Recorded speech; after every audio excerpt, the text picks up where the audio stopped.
Ever wondered of the physics involved in shot put and discus throw?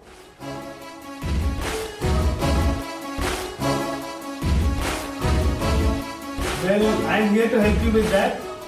I am Srikanth and you are watching NAT Physics.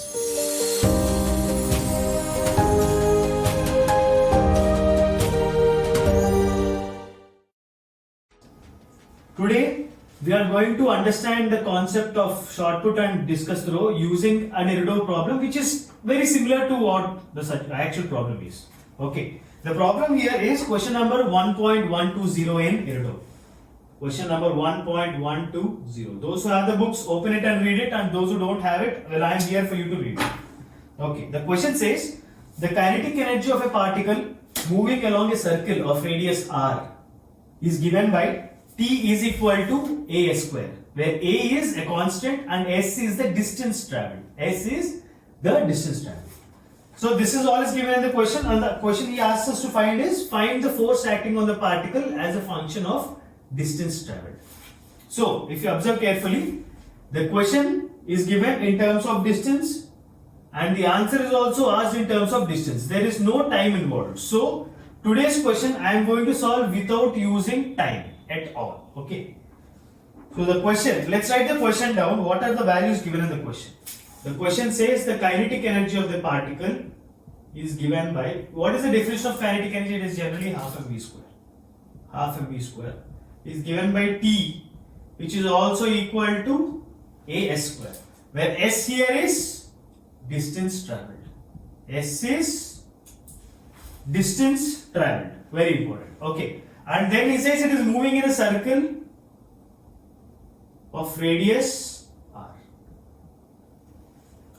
So the particle is moving in a circle of radius r and the kinetic energy is increasing with distance travelled as a square. Okay, this is the question. Now he asks us to find the force as a function of distance travelled. The force as a function of distance travelled. Everything here, the value of the question is given in terms of distance and the force is also asked in terms of distance. This is very important point, because generally if it is time we have to solve it in a different way. If it is distance you have to solve it in a different way. It is all about understanding in which terms you have to find the answer. Okay. So now let's get to the solution. So before we solve the problem we have to understand circular motion. Circular motion is key factor in the given question. Okay, the first part of the question, the first part of the solution is understanding circular motion. Now circular motion, there are two kinds of forces, right? In circular motion there are two kinds of forces. One is the tangential force. Let's take a particle here. One is the tangential force which acts along the direction of motion, and the other is centripetal force which is acting towards the center. There are two forces. One is tangential force which is acting tangential to the circle along the direction of movement. The other is centripetal which is acting towards the center. Now let's write down what each of them does. First let's say tangential, for example. What does tangential force do? Tangential force changes the speed of the body. Tangential force changes speed of the body.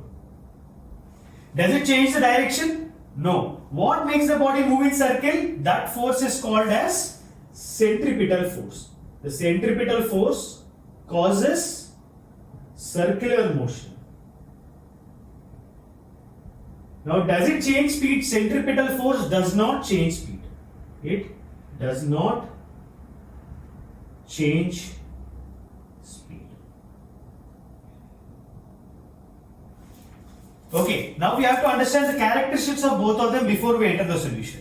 The direction of tangential force is along the direction of displacement. This is along displacement. And the direction of centripetal force will be perpendicular to displacement. If you observe here, what is the direction of displacement in a circle? It is along this direction, right? Now this is the displacement. Force of the tangential force is acting along the displacement and centripetal force is acting perpendicular to it. They both are at 90 degrees with each other. Is it clear? So tangential force changes the speed, it acts along the direction of displacement.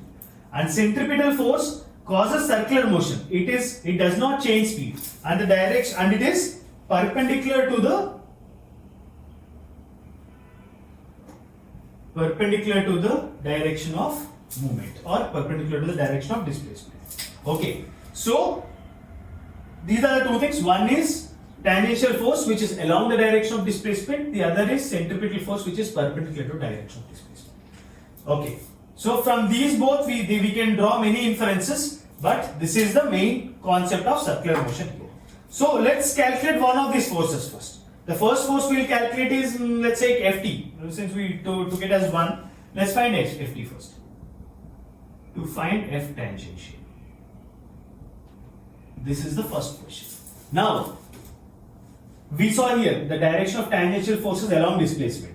Now the direction of centripetal is perpendicular displacement. So what is the work done by centripetal force?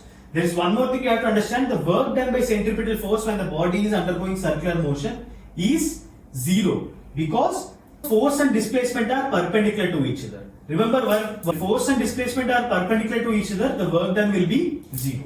So we can also write this point here that the work done by centripetal force will be equal to 0. So what is the only other force which does work here? Tangential force. So we can find tangential force by using the definition of work energy theorem. What does work energy theorem say? Work done by the forces is equal to change in kinetic energy. Right? This is work energy theorem. Right? Now in the given question, who does work? Only centripetal, only tangential force does the work, right? And what is change in kinetic energy? It is generally kinetic energy final minus kinetic energy initial. The kinetic energy is given as a square here. So in the beginning, what is the kinetic energy? When the distance traveled is 0, the kinetic energy is 0. And the moment it starts moving forward, the kinetic energy keeps increasing. So change in kinetic energy can simply be defined as a square. What is the definition of work done? It is integration of F dot ds. And in this case, it is just tangential force. This will be defined as a square, because the initial kinetic energy is 0 and this is the final kinetic energy. So if we integrate from 0 to s, the work done will be defined as a square. Clear? Now if you want to reverse the process, we have to use, instead of integration, we have to find differentiation. So from this we can define tangential force as differentiation of this function by ds. This is sending it to the other side and differentiating this as a variable function. Now, what is the differentiation of s power 2? We know the differentiation of x power n is n into x power n minus 1. Similarly, differentiation of s square with respect to s will be 2 into s power 2 minus 1. So, differentiation of this will directly give us a into 2s. So, we get tangential force in this case is defined as 2as. That's it. We are done with the first part of the question, which is finding the tangential force. Now the second part is we have to find the centripetal force. Now what is the value of centripetal force? We know centripetal force by basic definition is defined as mv square by r, by value, right? The value of centripetal force is mv square by r. Now how do we find this value? Well, there is a very nice elegant trick to it, which I am going to solve using it. What is defined as kinetic energy? It is half mv square, right? You know there is mv square bit common here and here. So if I find the value of mv square here, I can substitute it directly here. Let's do that. Half mv square is only equal to t, which is equal to a square. Remember, we want the answer in terms of s. So which one do we use? Do we use t or a square? Well, good. Since we have this value in terms of s and we want the answer in terms of s, we are going to use a square. It's as simple as that. Half mv square can be written as as square, which implies mv square is equal to 2a square. Got it? So the value of mv square is 2a square. We can substitute this on this one, then we will get the centripetal force is given by 2a square by r. This is the first one and this is the second. That's it. We are done with the question. Only that we are not, because we know both the forces, but we have to find the total force acting on the particle. For that, we have to use both these forces and add them together. Right? The force acting on a particle is sum of all the individual forces acting on it. So there are two forces. One is tangential and the other is centripetal. The total force is the vector sum of both of these. Now how do we calculate the vector sum? Let's find out after writing this down.